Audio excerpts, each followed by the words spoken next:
ধর্ষণ যুগ যুগ ধরে চলে আসছে। শুধু আজকের ঘটনা নয়, ধর্ষণ হচ্ছে কিন্তু যেদিন থেকে মানব সভ্যতা তৈরি হয়েছে সেদিন থেকেই। ধর্ষণ কি শুধু মহিলারা হয়? না, ধর্ষিত হয় পুরুষেরাও। এভাবেই ধর্ষণ চলে আসছে ক্ষোভ প্রকাশ করতে, বা মানুষের ভেতরে যে রাগ সেটা প্রকাশ করতে। আমার ব্যক্তিগতভাবে মনে হয় যে ধর্ষণ কখনো যৌন লালসা পূরণ করার জন্য ধর্ষণ হয় না। ধর্ষণ হয় কিন্তু ক্ষোভ, রাগ ইত্যাদি প্রকাশ করতে করতে বা প্রতিশোধ নেওয়ার ব্যাপারেই ধর্ষণটা হয়। আমি একজন মহিলা ডাক্তারের সাথে কথা বলেছিলাম, আমি নাম বলছি না কার। তিনি বলেছিলেন আমাকে যে কোনো মহিলা যদি না চায় তার সাথে জোর করে যৌন সংসর্গ করা যায় না। আমি জানি না কথাটা কতটা সত্যি কতটা মিথ্যে, কিন্তু তিনি আমাকে এটা বলেছিলেন। কিন্তু ধর্ষণ কেন হয়? ধর্ষণ হওয়ার অনেকগুলো কারণ আছে। কারণ এই ধর্ষণটা হয় ধর্ষকাম মানুষ যারা, তারা ধর্ষণটা করেন কেন?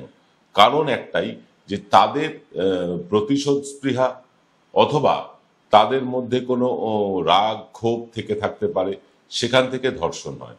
আজকে দুর্গাপুর নিয়ে যে ঘটনাটা ঘটে গেছে দুর্গাপুরে, তাই নিয়ে বিভিন্ন মহলে চর্চা হচ্ছে। আমরাও কিন্তু আজ সকালে কিন্তু এই নিয়ে আলোচনা করেছি। আমাদের নতুন উপস্থাপক বর্মন, তিনি যথেষ্ট ইলাবোরেটলি বলেছেন, তারপরেও আজকে এই অনুষ্ঠানটা করতে হচ্ছে। কারণ এই দুর্গাপুর নিয়ে আমরা ফ্যাক্ট চেক করতে যখন বসলাম, তখন বেশ কিছু প্রশ্নের মুখোমুখি হয়েছি আমরা। এই প্রশ্নগুলো করলে অনেক ব্যালকনিতে বসে আনন্দবাজার পড়া বা ইংরেজি খবরের কাগজ পড়া বাবুদের কষ্ট হবে, তারা রুষ্ট হবে। তারা বলবেন একটা ধর্ষণ হয়েছে আর আপনারা এই ধর্ষণ নিয়ে প্রশ্ন তুলছেন। হ্যাঁ, তুলছি। কারণ ধর্ষণটা এমন ভাবে হয়েছে, বা ধর্ষণ এমন কারণে হয়েছে, যেটা নিয়ে প্রশ্ন তো উঠেই যাচ্ছে। আজকের প্রবীর ক্লাসে আমরা আলোচনা করব এই ফ্যাক্ট চেক নিয়ে। দুর্গাপুর নিয়ে এত প্রশ্ন কেন, সেই প্রশ্নগুলো কি কি, তার সদুত্তর কেন পাওয়া যাচ্ছে না, সবকটাই আলোচনা করব আজকের প্রবীর ক্লাসে।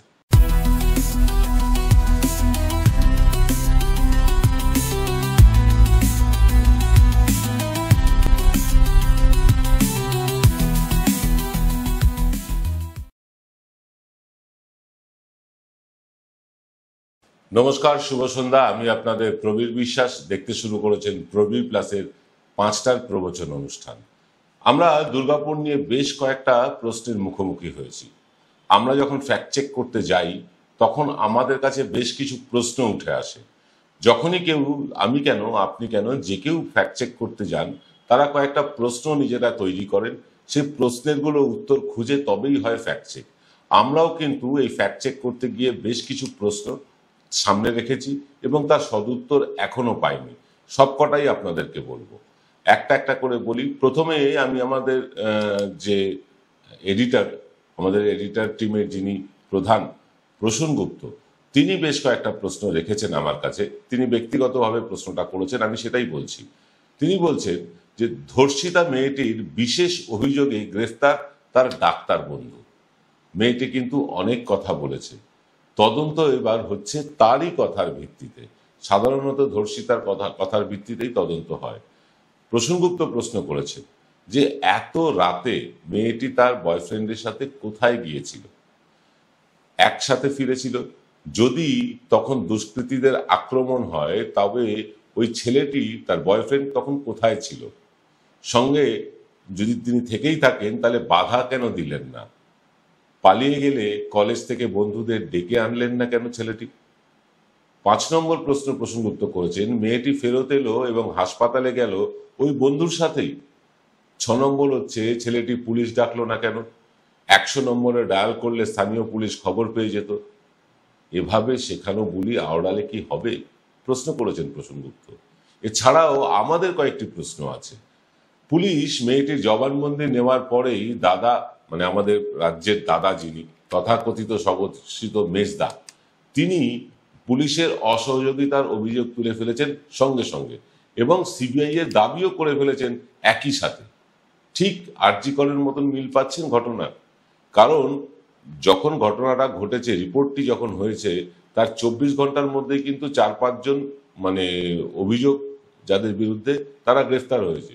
তারপরেও আমাদের মেজ খোকা বা মেজ দাদা, যার দাদার অনুগামী রাজ্যে এখন ছড়িয়ে পড়েছে সর্বত্র বিজেপির মধ্যেই কোন্দল ঘটিয়ে, যাকে সে কথা, আজকে রাজনীতির কথা বলবো না, তিনি কিন্তু সিবিআই তদন্তের দাবি করেছেন। আমরাও চাইছি সিবিআই তদন্ত করুক, দেখি রাজ্য পুলিশের থেকে বেটার কোনো তদন্ত করতে পারে কিনা। কারণ আরজি করের ঘটনার ক্ষেত্রে রাজ্য পুলিশের থেকে বেটার তদন্ত সিবিআই করতে পারেনি। তাই সিবিআই এর ওপর এই যে মানে অগাধ আস্থা দাদাদের, সেই অগাধ আস্থা কতটা মানে শক্তিশালী বা কতটা যুক্তিযুক্ত সেটা আরো একবার প্রমাণ হয়ে যাক। কিন্তু অনেকগুলো প্রশ্ন আবার সাথে সাথে উঠছে। মেয়েটির সহপাঠী কেন হস্টেলে একা ফিরে এসে কাউকে কিছু বলল না ঘটনা সম্বন্ধে? যখন মেয়েটি 7:50 বা 8টা নাগাদ মেয়েটি তার বয়ফ্রেন্ডের সাথে বেরোলো হস্টেল থেকে বেরিয়ে তারা গেল কোথাও, যাওয়ার পর মেয়েটির যে বয়ফ্রেন্ড সে হস্টেলে ফিরে এলো একা। ফিরে এসে সে কাউকে কিছু বলল না যে এরকম মানে গ্যাং রেপ হয়েছে বা গণধর্ষণ হয়েছে, এরকম কিচ্ছু বলল না। সে অপেক্ষা করলো, তার কিছুক্ষণ পরে সে আবার চলে গেল, তারপরে সে আবার ফিরে এলো এবার মেয়েটির সাথে। এইবার এই ঘটনাটা ছেলেটি মানে বয়ফ্রেন্ডটি তার কোনো বন্ধু বান্ধব বা হস্টেল কর্তৃপক্ষকে তখন জানালো না কেন সঙ্গে সঙ্গে? যে কোনো শিক্ষিত সচেতন মানুষ হলে তার প্রেমিকা হোক, বোন হোক, স্ত্রী হোক, বান্ধবী হোক, এরকম গুন্ডাদের কাছে ছেড়ে এসে চুপ করে বসে থাকবে, নাকি পুলিশ বা এলাকার লোকজনকে সাথে নিয়ে তাকে উদ্ধার করতে যাবে? এটা তো সঙ্গত প্রশ্ন। আমরা ফ্যাক্ট চেক করতে গিয়ে প্রশ্নগুলো তুলেছি, আমরা জবাব পাইনি। মেয়েটিকে নিয়ে ছেলেটি ফিরে আসার পর সোজা থানায় কেন গেল না? উচিত তো ছিল যখন ধর্ষণ হয়েছে বা গ্যাংরেপ বা গণধর্ষণ হয়েছে তখন তো উচিত ছিল মেয়েটিকে সঙ্গে নিয়ে থানায় গিয়ে রিপোর্ট করা। হস্টেলে ফিরেও রাত 1টা পর্যন্ত সময় নিল কেন থানায় মৌখিক অভিযোগ করতে? ঘটনাটা ঘটেছে রাত 8:50, তারা 7:50 বা রাত 8টার সময় বেরোনোর পর, আর থানায় রিপোর্ট করতে হলো রাত 1টায়। এই 8টা থেকে রাত 1টা পর্যন্ত এই 5 ঘন্টা সময় এই ছেলেটি এবং মেয়েটি নিল কেন? প্রশ্ন তো হচ্ছে। বলা হচ্ছে হস্টেল থেকে বেরোতেই নাকি যে দুষ্কৃতী তারা নাকি পিছু নিয়েছিল। দেখুন, রাস্তায় যদি কেউ আপনার পিছু নেয় বা ফলো করে আপনি তো সেটা অনুভব করবেন। ছেলেটি মেয়েটি অনুভব করেছিল, তাই তারা জানিয়েছে যে পিছু নিয়েছিল। এবং সেটা জানার পরেও এবং বোঝা সত্ত্বেও ওই দুই মানে ছাত্র এবং ছাত্রী ইচ্ছে মতো খাবার কিনতে শুনশান নিরিবিলি জঙ্গলের পথ ধরে একটা গ্রামের দিকে কেন গেল? তারা খাবার কিনতে তো শহরের দিকে যাবে, কেন গ্রামের জঙ্গলের দিকে তারা যাবে? মানে অত রাতে গ্রামের পথে কি কোনো খাবার পাওয়া যায়, বিশেষ করে দুর্গাপুর এলাকায়, যেখানে রাত 8টা-9টার পরে বাস, দোকানপাট সব বন্ধ হয়ে যায়? সেখানে তারা শহরের দিকে খাবার কিনতে না গিয়ে কেন গ্রামের দিকে গেল? প্রশ্ন উঠছে, আমরা উত্তর খুঁজে পাচ্ছি না। আপনাদের জানা থাকলে কমেন্টে জানাবেন। আরো প্রশ্ন আছে। গ্রামের দুষ্কৃতীরা অর্থাৎ যারা মানে পিছু নিয়েছিল সেই দুষ্কৃতীরা মেয়েটিকে টেনে নিয়ে গেল জঙ্গলে, এটা বলা হচ্ছে। আর অপরাধের জলজ্যান্ত সাক্ষী সেই বয়ফ্রেন্ডকে একটা টোকা না মেরেই ছেড়ে দিল। ভাবুন, 4-5 জন একটি মেয়েকে জঙ্গলে টেনে নিয়ে যাচ্ছে গণধর্ষণ করবে বলে, আর তার যে সহযোগী বা তার সাথে যিনি গেছেন তাকে একটা টোকা না মেরেও ছেড়ে দিল। আর ছেলেটিও কোনো প্রতিরোধ গড়ে তুলতে পারলো না। একা হোক, সে তো তার বান্ধবী, সে তো তার প্রেমিকা, সে তো বাধা দেবে তার প্রেমিকাকে যখন কেউ টেনে হিঁচড়ে নিয়ে যাবে, সে তো সামান্যতম হলেও বাধা দেবে। সে বাধাও দিল না, তার গায়ে একটা আঁচড়ও পড়লো না, তারপরে ছেলেটি ফিরে এলো। এই যে এত জঘন্য পাশবিক অপরাধ, এই অপরাধটা করার পরেও তারা নিজেদের মানে পুলিশের জালে, মানে অপরাধী যাদেরকে বলা হচ্ছে যে স্থানীয় গ্রামবাসীরা, তারা অপরাধ করার পরেও পুলিশের জালে ধরা দেওয়ার জন্য মেয়েটির মোবাইল ফোনটা অক্ষত অবস্থায় নিজেদের কাছেই রেখে দিল কেন? কোনো কেউ অপরাধ করলে আগে তো সে মোবাইল ফোনটাকে ডিস্ট্রয় করবে, নষ্ট করে দেবে। তারা মোবাইল ফোনে কিচ্ছু না করে মোবাইল ফোনটা নিজেদের কাছে রেখে দিল। কেন রেখে দিল? পুলিশের কাছে প্রমাণ দেওয়ার জন্য? এটা কি বাস্তব সম্ভব? তারপরের প্রশ্নটা হচ্ছে, বিজেপির তরফে শুভেন্দু অধিকারী সোশ্যাল মিডিয়ায় যে পোস্টটা করেছিলেন তাতে অভিযুক্ত যে 4 জনের নাম উল্লেখ করেছিলেন তাতে প্রত্যেকটি নাম মুসলমানদের, অথচ একজন হিন্দুর নামও কিন্তু অভিযুক্তদের তালিকায় ছিল। সেটা গোপন করে সত্যের অপলাপ ঘটিয়েছেন বিরোধী দলনেতা। তার মানে কি শুভেন্দু প্রমাণ করতে চাইছেন যে সব ধর্ষকেরাই শুধু মুসলমানই হয়? এইভাবে একটা নারকীয় ঘটনাকে হিন্দু মুসলমান অ্যাঙ্গেল দিয়ে আরো একবার মুসলিম বিদ্বেষ ছড়াতে চাইলেন কি বিরোধী দলনেতা? এইসব প্রশ্ন উঠে এসেছে। এবার আসুন, আমাদের যে প্রশ্ন তো আমরা অনেকগুলো করলাম, এবার ঘটনার ফ্যাক্ট চেকটা করি।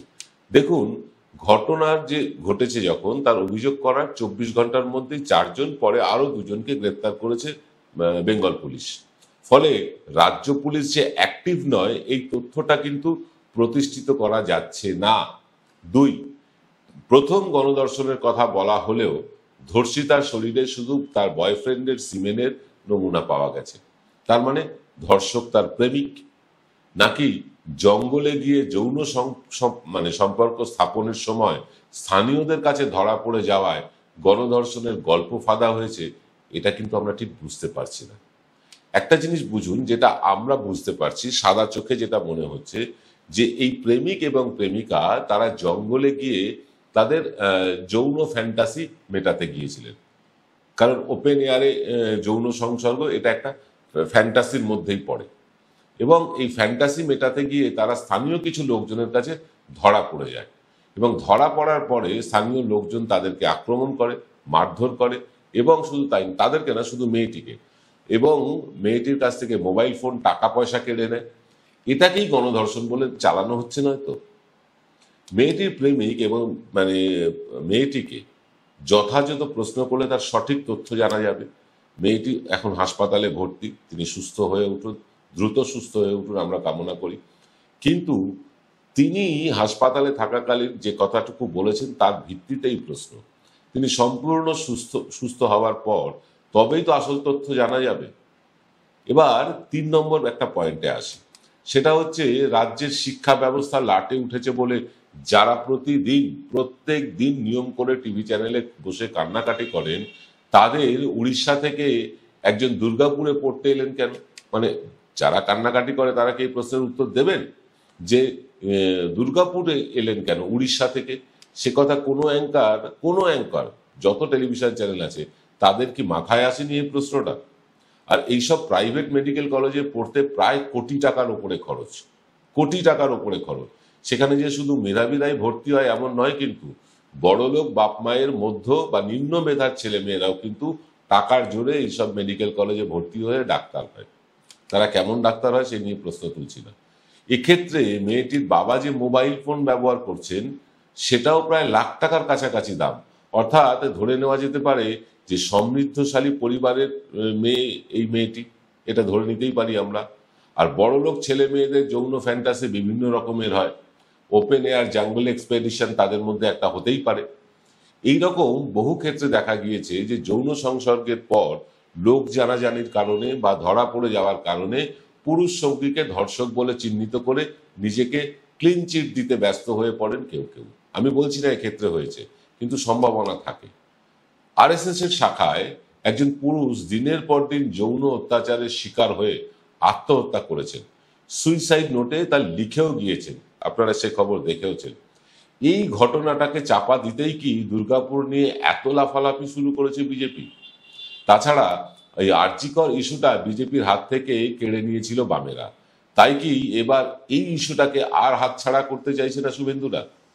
একটি ভিডিওতে দেখা যাচ্ছে যে ধর্ষিতার বাবাকে শুভেন্দু পরামর্শ দিচ্ছেন যে মেয়েকে নিয়ে উড়িষ্যায় তড়িঘড়ি ফিরে যেতে, তড়িঘড়ি উড়িষ্যায় চলে যেতে বলছেন। সেখানে মেয়েটির পড়াশোনার ব্যবস্থা হবে, সেখানে মেয়েটির চিকিৎসার ব্যবস্থা হবে, সবই তিনি বলছেন। মেয়েটি যদি উড়িষ্যায় চলে যায় তাহলে কি তদন্তকে ব্যাহত করাই আসল উদ্দেশ্য?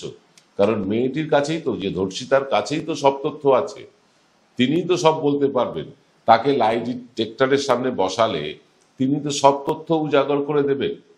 এইটাকে এড়াতেই কি মেয়েটিকে তড়িঘড়ি উড়িষ্যায় পাঠানোর ব্যবস্থা করছেন শুভেন্দু অধিকারীরা? কারণ এই ঘটনায় একজন হিন্দুর নামও জড়িয়েছে, যেটা শুভেন্দু অধিকারী খুব সন্তর্পণে এড়িয়ে গেছেন, এবং তার বদলে যে নামটি দিয়েছেন সেই নামের কোনো মানুষকে পাওয়াই যাচ্ছে না, সেই মানুষের কোনো ট্রেস নেই। অর্থাৎ একটা ভুয়ো নাম ঢুকিয়ে দিয়েছেন হিন্দু ছেলেটির নামের বদলে। এই যে এইভাবে সারা রাজ্যে অশান্তি ছড়ানোর চেষ্টা, এটা কতটা মেনে নেব আমরা?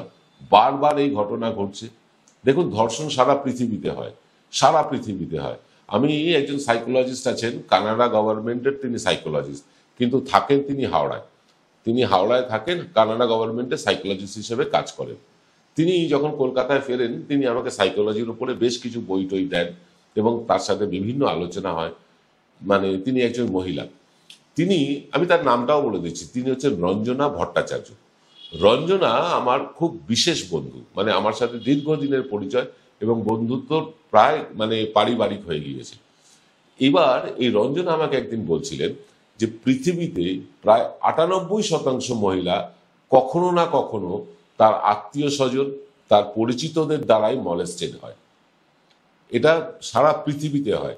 আপনি যদি মহিলা দর্শক হয়ে থাকেন তাহলে এটা আপনি আরো ভালোভাবে অনুভব করবেন যে প্রত্যেক মহিলা তার বাল্যকাল থেকে শুরু করে যৌবন পর্যন্ত, এমনকি বৃদ্ধ বয়সেও গিয়ে কখনো না কখনো তার আত্মীয় পরিজন, পরিচিত, বন্ধু বান্ধব, প্রেমিক, মানে সমস্ত রকম পুরুষদের দ্বারা কোনো না কোনোভাবে তারা কিন্তু মলেস্টেড হয়েছেন। 98% মহিলা, এটা সারা পৃথিবীর হিসেব। আর এই ধর্ষণ নতুন কিছু না, যুগ যুগ ধরে ধর্ষণ চলে আসছে। কিন্তু ধর্ষণটা কখনোই কাম্য নয়। ধর্ষণটার বিরুদ্ধে সবসময় সরব হওয়া উচিত। ধর্ষণের বিরুদ্ধে লাগাতার প্রচার চালানো উচিত। ধর্ষণের জন্য কড়া শাস্তিও হওয়া উচিত। ধর্ষণের শাস্তি মৃত্যুদণ্ড, এরকম একটা বিল পাশ করেছে রাজ্য সরকার। সেই বিল যথারীতি রাষ্ট্রপতির কাছে গেছে।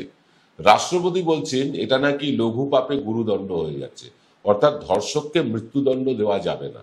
আজকে যদি 5 জন ধর্ষক সারা দেশে মৃত্যুদণ্ডে দণ্ডিত হয়, ভারতবর্ষে ধর্ষণটা কমে যাবে।